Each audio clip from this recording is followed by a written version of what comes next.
There we go. Okay. Hi everyone, I'm Sudeshna from theabundancepsyche.com. If you don't know me already, I am a career strategist, but I have a day job and I just talk to inspirational people because it's fun to do and I learn a lot of new things from every conversation that I have. So today I am so excited to have with me Gina Molinari. Yeah. She is known as the confident communication coach. So, Gina is an online marketing strategist who helps entrepreneurial people to get clear and confident. So, she works with a combination of mindset and strategic thinking. She also combines her very unique experience of classical singing along with digital marketing and, of course, emotional intelligence to help her clients break through their fears of being visible and step into their strongest communication skills. I am so grateful to have you over, Gina. Thank you so much for joining us. Thank you for having me. I'm excited to get to know you better and to see what I can give to your audience. Amazing. So, Gina, just tell us a bit more about yourself, because that sounds like a lot of things that you did there. It is a lot of things. And, it's interesting because for a long time, there was a lot of like mindset sort of conversations I had with myself, a lot of shame and guilt around like switching a bunch of times and kind of going down different routes constantly. But, we can get into that maybe later. But as you mentioned in my bio, that I am what I like to call a never has been opera singer. So I went to get my undergrad as a classical singer, but I actually had really terrible performance anxiety. And so I never actually wanted to pursue it. And I found myself once the graduation happened, I didn't really want to go anywhere with that. I didn't want to go to auditions. I didn't want to pursue shows and things. So I sort of reevaluated and I went to grad school for performing arts administration where, you get to be in the business end of the arts. So I got to be around what I loved. But, that's where I fell in love with marketing and realized that there was so much value to knowing how to communicate something about the arts, coming from a family that wasn't necessarily musical and certainly not classical music. It was like, okay, how do I tell people why I love the classical music? How do I bring them into the doors and get them excited about it in a way that maybe they can understand? So marketing started to really become a passion for me then.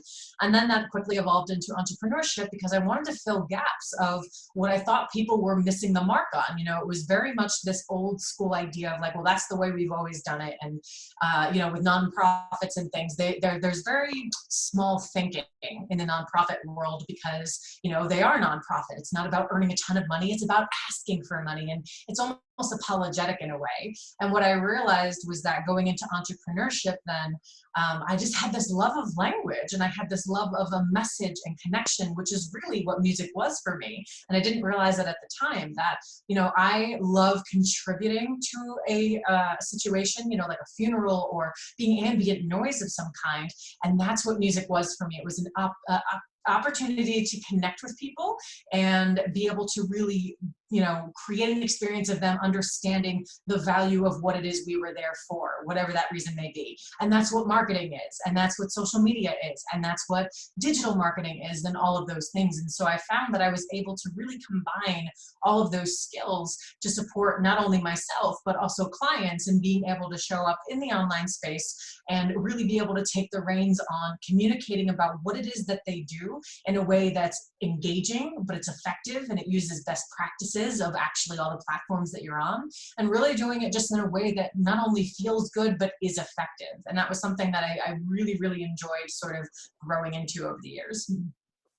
Oh, wow. Okay, so there's a lot to unpack there. Yes, So yes, it you is. mentioned you went to classical music school and you are a wannabe opera singer. I'm sure you could have done that if you wanted to go ahead that route. So I could have, yeah.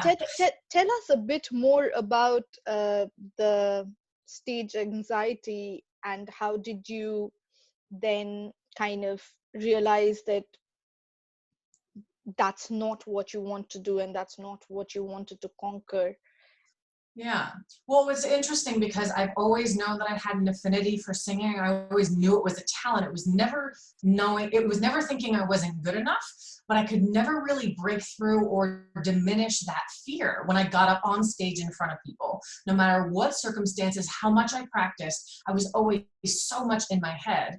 And with people that I coach, with public speaking, it's a very similar feeling, that a lot of people have a lot of fear about standing up in front of a group of people and speaking and doing a presentation or whatever that looks like. And for me, speaking is fine, but the singing was always just incredibly stressful because I wanted to get the language just right. I wanted to get the notes just right. Like I was really latched onto the technicalities and the actual technique of what I was doing, that I wouldn't let myself perform. I wouldn't let myself really get into the character or the emotion of what it was. But when I speak, I can do that. And so I started to wonder, why is this something that, when I try to show up as me is okay and it's easy and it feels effortless, but when I try to sing, it's so stressful. And that was sort of the understanding that I came to, was that just, being on stage is not something I really ever wanted. And because classical music is what it is, there's not really another version of that. What happened was I kind of realized that there were only so many avenues I could go down with classical music, and none of them really appealed to me. But I didn't realize that was the case when I kind of started going down that route, if that makes sense. So I started off thinking, kind of the world was my oyster with music, not realizing that there's only a couple different directions that I could end up, and places that I could go. So if I don't like being on stage, there's not a ton of recording opportunities only, nothing that involves a stage as a classical singer. And because that fear was so great, I never let myself push through it. I just assumed that this was an interesting story. So from the mindset perspective, I was somebody who for a long time assumed that if it came hard to me, that it wasn't meant to be, that it wasn't my destiny for whatever reason. Because if I was meant for it, if I was really, destined to do this thing, then shouldn't that come easy to me? Shouldn't that be something that I have a natural talent for? And that was where the confusion really came in, is because I'm talented, but I'm so scared of it. So something must be wrong. I must be going the wrong direction.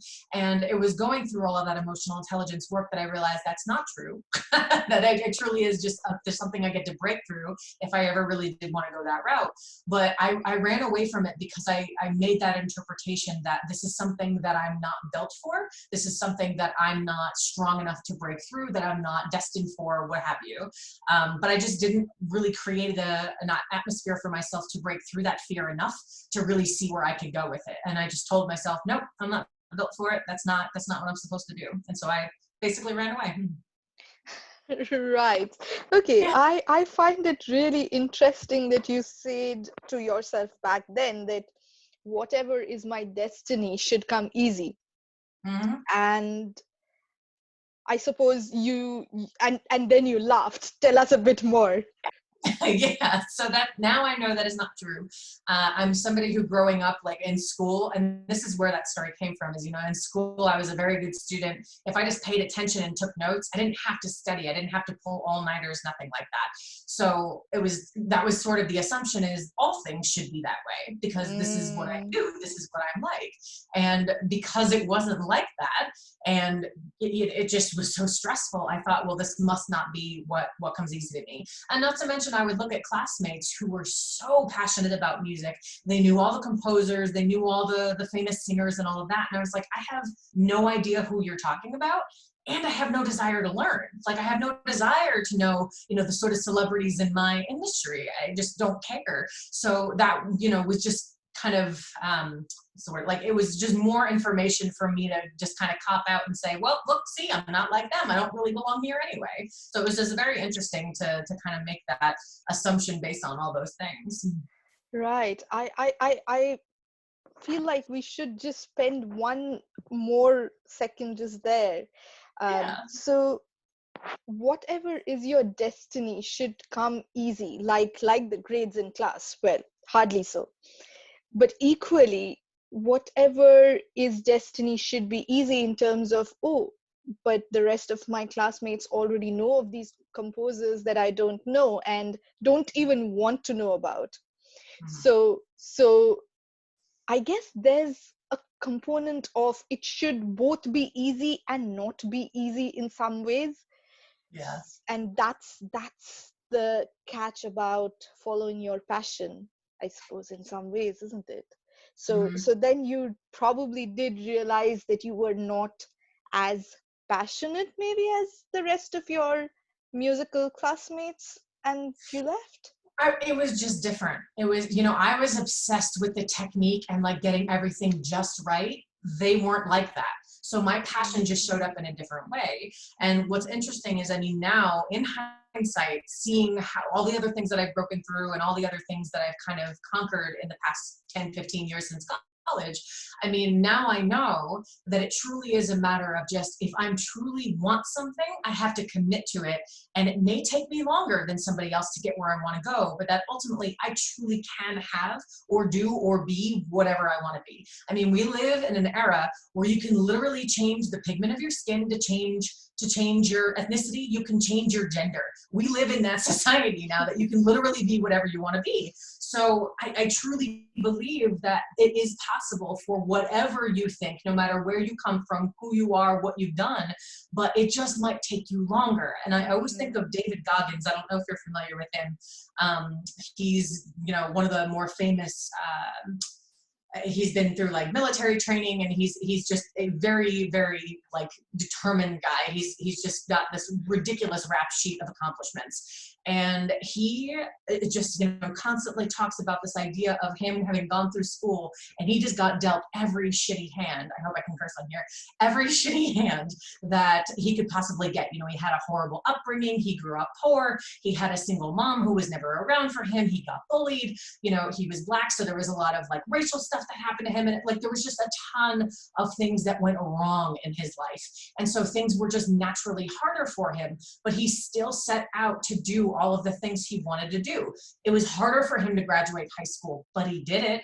It was harder for him to pass that math class. It took him, I think he said he had dyslexia or some other sort of learning disability. And he said it took him like 6 hours for what another kid would do in like a half an hour. And he knew that about himself. And once he knew that about himself, it was easier to sort of anticipate and to plan. And it's like, okay, it's not that I can't do this, it's that I have to do it differently in order to get there. And so that's where like that comparison track really comes in and can be really dangerous, because that's what I did, is I looked to other people and saw what they were doing and thought there was something wrong with me. And so as a result, every time I bounced around after that to something else, I always thought there was something wrong with me, because I just kept looking at everybody else and what they were doing. And it's like, well, how come they're having an easier time? How come they did it this way and it worked for them, but it's not working for me? I don't understand. Well, because they're not me and I'm not them. And so like really needing to put the blinders on in some fashion and just know you first and foremost, know your habits, know your weaknesses, know your strengths, all of that stuff. So that's why I laugh, is because now I know it's ridiculous to say that, my destiny wasn't to go that direction, because it still could be. I mean, I still have that talent that I would have to get back in vocal shape for, but I could do it. It's just a matter of whether or not I'm truly committed to it or not. Yeah. Okay, so brilliant. I think you mentioned we need to know ourselves, which is so very important, and also that in relation to your goal. So you wanted to do something in music that turned out, I think it's fair to say, it went in a slightly different direction than you had imagined, but you ended up doing all the digital marketing and all of those good things, again, keeping the music in mind. So you were basically paving a different way to get to the same end, well, similar end, to serve music in a way. Yeah, I mean, when people go through those experiences, because we all have them, right? We all start off doing one thing and then end up somewhere completely different. It happens very, very often. But I mean, that's a tool in my tool belt now, where when I teach people about public speaking, I teach them some performance skills. I teach them how to practice as musicians practice in order to be as confident as they can be on stage. Like all of those things are tools that I now use. And I mean, as I'm a keynote speaker, and I plan on singing in my keynote speeches, like bringing that love back into what I'm doing. And it just looks a little different from what the original vision was, when I was 12 and 15 years old. So being able to incorporate it in ways that now I'm excited about, ways that do serve me. And yeah, maybe I can go back to maybe doing something on the stage and it's not the full-time thing, but at that point, then I know it's my choice and it's not something that happened to me or just kind of something I fell into either. Okay, great. So from Gina, the opera singer to Yeah. Gina, the keynote speaker who potentially could drop in a few lines of tune here and there on stage. Tell me how communication took you from the first point to the second point, and yeah, tell us a bit more about your journey with communication and communication studies.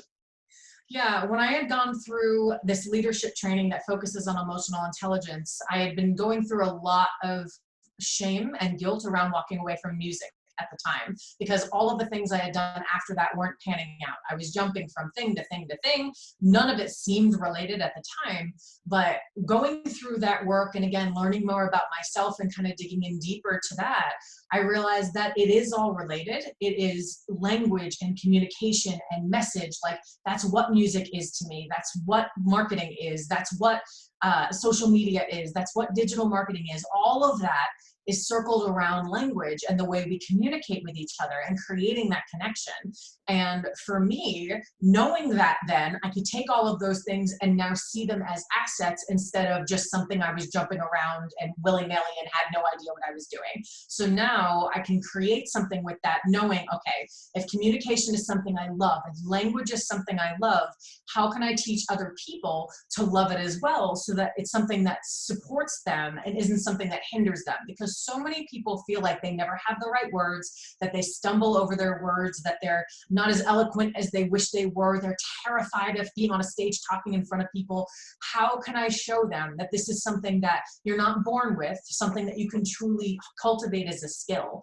And that's what I've really been leaning into, and being able to take something from a little bit of each of those things. You know, I use it specifically for people with mostly with online based businesses, because, you know, there's an online persona that you kind of have to do. It's like a character. And like a character, when you're performing on stage, you have to do the body language. You have to have great tone and inflection. You have to be choosing your words wisely, so that way people really understand what you're saying and they're not offended by it. All sorts of little nuances of it. And that's where my love of the little details from music kind of carries over, because I can pay attention to those little details and I can point out to somebody else, hey, these are things to be careful of. And these are things that, you know, you want to be wary of saying moving forward, and things that maybe you want to tweak a little bit to be better, to be more impactful, and to just be more engaging. Because the thing is, like, you can be super smart, you can have great ideas, you can have a fantastic story, but if you're not telling it in a way that's engaging as well,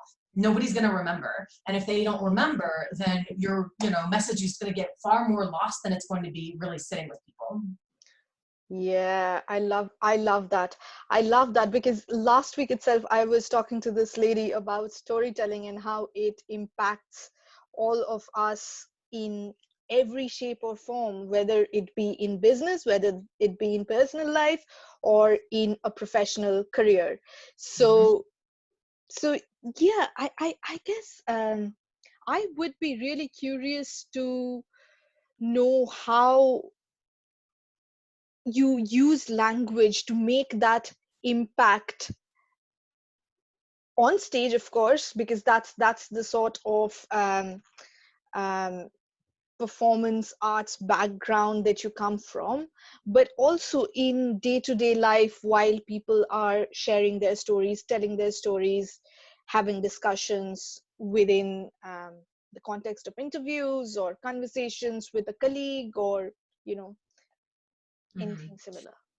Yeah, there's a couple core pieces of that that really support people in kind of moving forward and really doing so powerfully.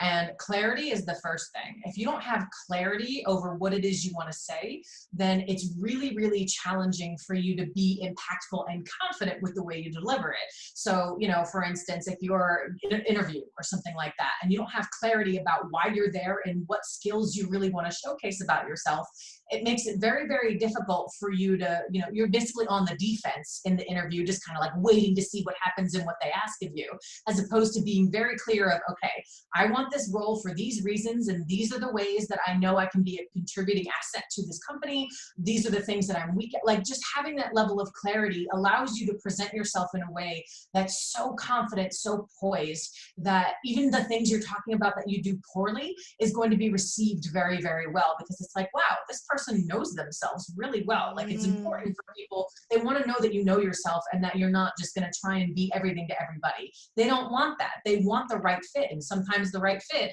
is somebody who's humble enough to admit that they don't do everything perfectly. Yeah. And that second piece I just alluded to a little bit is the confidence. The confidence has to be there. It's such a mindset game to be a good communicator, because if you're not confident, then people doubt what you're saying, no matter how accurate it may be, no matter how powerful it may be. Because if you say something and I mean, it kind of sounds like, I mean, you want it to be confident, right? You say it with that tone of voice where you don't have that conviction and that grounding in your voice. It's amazing how much people will not believe you. There's a perception to it that we've really got to present as powerfully as possible, because all we can do is create the opportunity for somebody to completely understand and have a very clear perception of what we're saying. We can't control their perception. We can't control whether or not they have a stigma around certain words you've used, or that they have a, you know, a particular affinity for whatever tone you just used, or your accent, or whatever it looks like. But we can do everything in our power to make sure that nothing is misinterpreted. After that, that's their responsibility. It's somebody else's responsibility entirely. So if they, for some reason, don't respond well and I'm not confident, I'm going to backpedal. I'm going to look like something's wrong. I'm going to look like I'm lying. I'm going to look like something's like really throwing me off. But if I'm confident in what I've said, no matter what reaction somebody else has, I can still stand confidently in having a curious conversation. Well, why is that? You know, I'd like to hear more about why you don't agree with me, or why you don't understand, or whatever. We can keep it a more even keeled conversation and it doesn't escalate to conflict or something like that. Mm. So having that clarity first is really important, but that confidence really breeds in with it really well. You have to speak with confidence. You have to speak with clarity. Amazing. I love confidence and clarity. So, confidence is actually one of my favorite topics. So, tell me, Mhm. for someone who's not used to getting up on stage, or someone who is generally a nervous wreck because, you know, expectations from others, but mostly themselves. It's always yourself. That's the thing. Always yourself. Because you think about it, it doesn't matter how good you do and how many people come up to you afterward and tell you what a great job you did. If you don't believe that, there's nobody that can tell you anything that you'll actually believe then. Nobody. So it's completely and utterly all in your head that we have to have that conversation of that. Yeah. So how do you generally approach when people come up saying, okay, I know I have done this, I have done a great job, but hey, I'm not confident enough to go up on stage and showcase it, or go up to this interview and talk about me, because it seems like I'm boasting about myself and I don't want to be doing that. So how do you Yeah. approach that? Well, but you do want to be doing that because you want people to know that you're the answer to their problems, right? You want them to know Mm, that you're in their corner, that you're the one who's the best fit for whatever it is they need. Because no matter what business you're in, if you own your business, if you work for another company, odds are you're trying to show yourself as the solution to somebody's problem if you're in a position to pitch or do a speech or something like that. It's just the nature of what it is we do. So if you're not human, if you're not, you know, showcasing that you bring something personal to the table, then why pick you? Is it because you have the best prices? I mean, you're not going to have clients that you actually enjoy really working with if they're always picking for the bottom of the barrel, and you may not be the lowest prices. So then what do you do to combat, you know, the other people that you're pitching against? It's a real big challenge.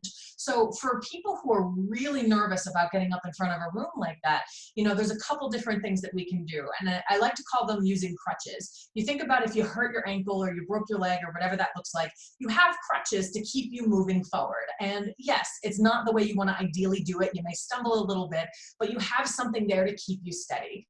So for somebody in that position, the sort of equivalent from speaking is, you know, do you feel more comfortable a little bit hidden behind a podium or something? Maybe it's not using a particular type of microphone, or maybe it's sitting down at a table instead of standing up in a room while everybody's sitting down. It's finding even the physical aspects of what can make you feel comfortable long enough to step into that confident place, because all you have to do is a little bit each time, and the more you do it, then more sort of uncomfortable positions are easier for you to try and grasp, because you're like, well, you know, I sat down this time and it felt really good to kind of be on the same plane as everybody else, but maybe next I can stand up and try it and see how I feel. And you'll still be nervous, but because you already did it and had success, you have more confidence in yourself to give it a shot. So it's just kind of escalating a little bit each time of ways to experiment with your confidence. So there's the physical elements of it that are super important. The other element of it is to really sit down and find all the ways that you are credible. One of the things that I find people really struggle with is knowing how credible they are with something. I had one client in particular who, I mean, her motto is I over deliver. She knows that about herself. That's what her clients love about her, is that she says she's going to give you one thing and she gives you like 8 more things than she actually agrees to. So, I mean, she knows she over delivers, and yet she still in her mind didn't feel good enough to give people what they needed. And she felt like she just had to, like, you know, kind of just stifle who she was, and she didn't feel like she had enough to bring to the table. And when we really sat down and came up with all of the things that she's done with her clients, all of the amazing results she's created, all of a sudden it felt a lot easier for her to say, hey, these are the things that I've created with my clients before, because it's not about her at that point, it's about them. It's about the clients that she helped. It's about the results she helped them create just because she was facilitating the experience. And having that all written down and being able to read it to yourself in a moment of weakness or frustration or fear is such a confidence booster. And where applicable, actually talking about them, being able to talk about them in a bio sheet, being able to talk about them in your presentation and saying, hey, you know, this is a solution that we work with. This is a service or a product we offer. And here's how it's helped other people. It's been incredible to see other people take this thing and run with it. And I want to be the one to help you get those sorts of results. Like, it's just so easy to put it in that context of somebody else and helping somebody else, because that's ultimately like the one thing we got to remember, is that it's not about us. I know we're the one up there and we're the one talking and we're the one being the face of whatever it is, but it's not about us. It's about the other people. We're trying to be in service to them, give them what they need, and help them solve their problems. And that's not us. That's about them. Yeah. Focus on others versus focus on me. So Yes. yeah, this imposter syndrome almost of I'm not good enough. But actually when you take the light away from yourself to focus on everyone else, you suddenly become the flag bearer of that journey, but still really showing the path rather than doing it all for yourself. Amazing. I am loving this. Okay.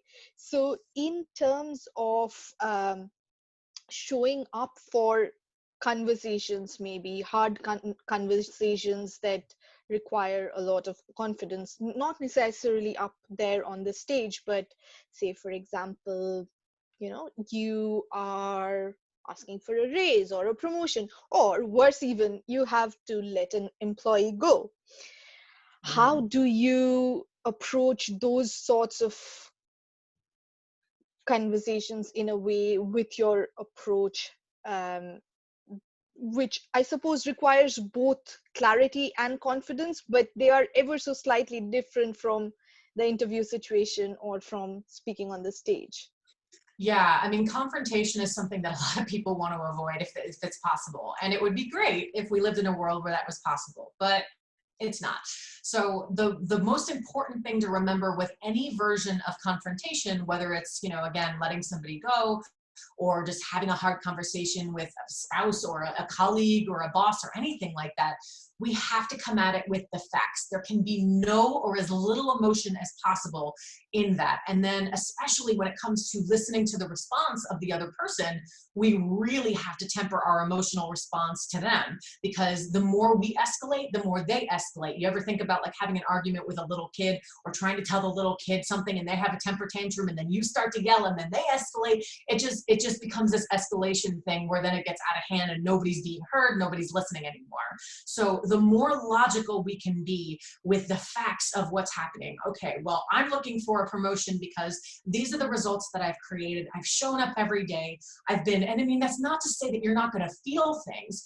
Presenting logical information doesn't mean you're not going to feel nervous or scared or terrified even, but we have to show up and speak as if there is no emotion emotion involved in it. We have to make sure that what we say is strictly about the facts and about the things that support our case. You have to think about it like a law case. You know, you're pleading your case to the jury or to the judge, and you're saying, these are all of the reasons that I believe I deserve this raise. These are all of the reasons that we have to let you go, whatever the conversation is.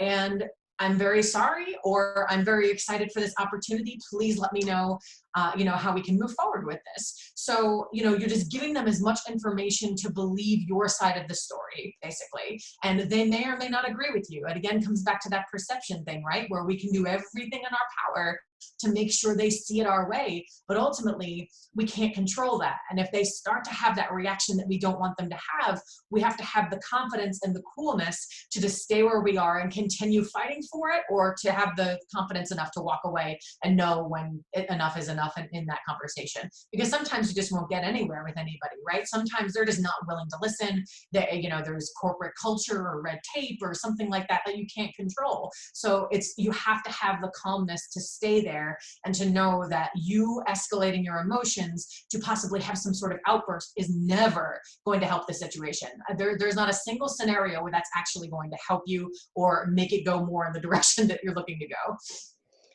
So then do you also work with your clients to help manage those sorts of emotional responses in a way that come into conflict with having the confidence in yourself?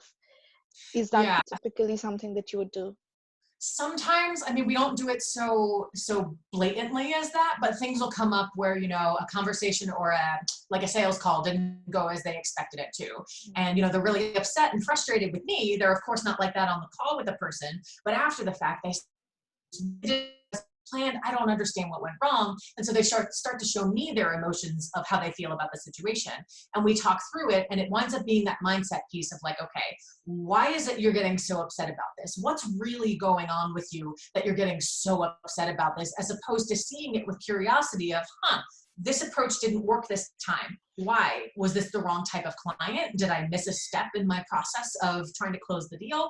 Did I not give enough of the value of what it is that I'm trying to give to this person? Like, where is the responsibility that I could have taken to have a different outcome? That's very much the mindset part of things. And once you kind of plant that in their head, they start to see that more moving forward. And it's not a perfect practice. I mean, this is something I teach and I coach into, but I still have to do it very clearly for myself.